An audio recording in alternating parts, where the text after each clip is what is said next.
नमस्कार, मैं हूं doctor Anu Dabar, consultant immunologist and rheumatologist at Gitanjali medical college and hospital.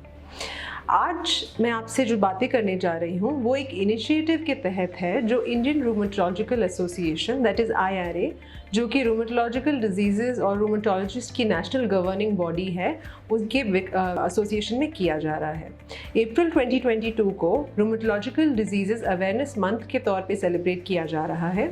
इसलिए आगे कुछ आप वीडियोस देखेंगे इस मंथ के दौरान हम डिफरेंट रूमेटोलॉजिकल बीमारियों के बारे में जागरूकता फैलाने के अवसर से इन वीडियोस को आपके सामने ला रहे हैं। आज की जो बीमारी जिसके बारे में हम डिस्कस करेंगे वो है शोग्रेन सिंड्रोम।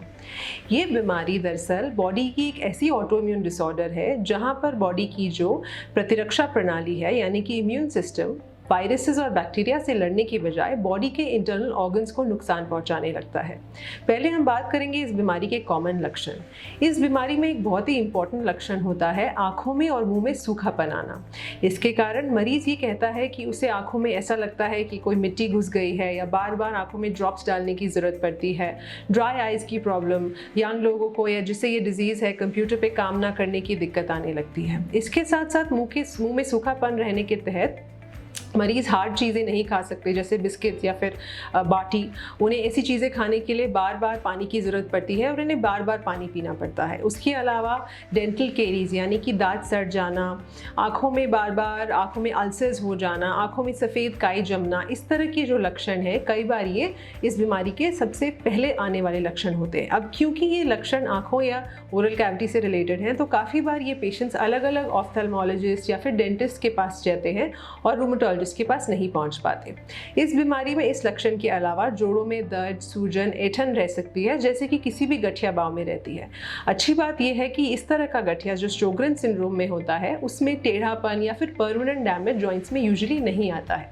10 से 20% पेशेंट्स में ऐसा हो सकता है पर आमतौर पर जॉइंट्स इसमें प्रिजर्व रहते हैं। उसके अलावा ये बीमारी बॉडी के इंटरनल ऑर्गन्स जैसे कि फेफड़ों पे असर करती है, इसलिए मरीज को सूखी खांसी चलना, थोड़ी दूर चलने पे सांस फूलने लगना और हार्ट का चेकअप कराने पे सब नॉर्मल होना, इस तरह के लक्षण हो सकते हैं। उसके अलावा चमड़ी में इसके लक्षण देखे जाते हैं जैसे बहुत ज़्यादा खुजली, सूखापन रहना, लाल लाल चकत्ते पड़ना, खासकर जो घुटने के नीचे लंबे समय खड़े रहने पर हो।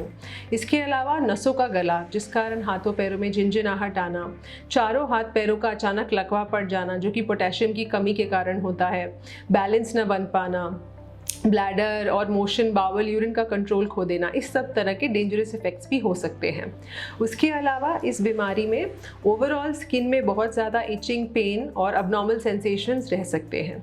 क्योंकि ये सब बीमारी के लक्षण इतने अलग अलग ऑर्गन सिस्टम्स में बीमारी के अलग अलग फेजेस में आते हैं, इसलिए बहुत समय निकल जाता है जब तक कि ये बीमारी सही तरह से डायग्नोस की जाती है और इस कारण बॉडी में बहुत से परमानेंट डैमेज हो चुके होते हैं।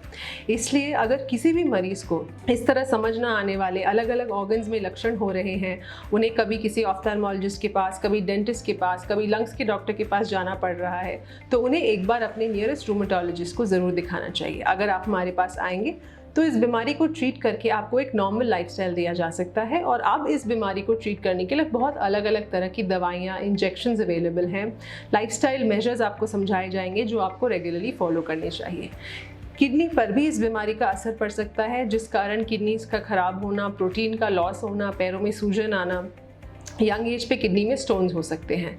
एक इम्पॉर्टेंट बात का ध्यान रखना ज़रूरी है कि आदमियों के मुकाबले ये डिजीज़ बाकी ऑटोइम्यून बीमारियों की तरह औरतों में मच कॉमनर है, यानी कि 7 से 8 गुना ज़्यादा, लेकिन फिर भी आदमियों ये बीमारी मिल सकती है। कॉमन बीमारी का एज ग्रुप 40 से 60 साल है, लेकिन फिर भी हमने ये बीमारी 15 से 20 साल की लड़कियों में और बच्चों में भी देखी है। सो अगर आपको कुछ ऐसे लक्षण हैं तो हमसे मिलिए और इसका प्रॉपर ट्रीटमेंट ज़रूर लीजिए।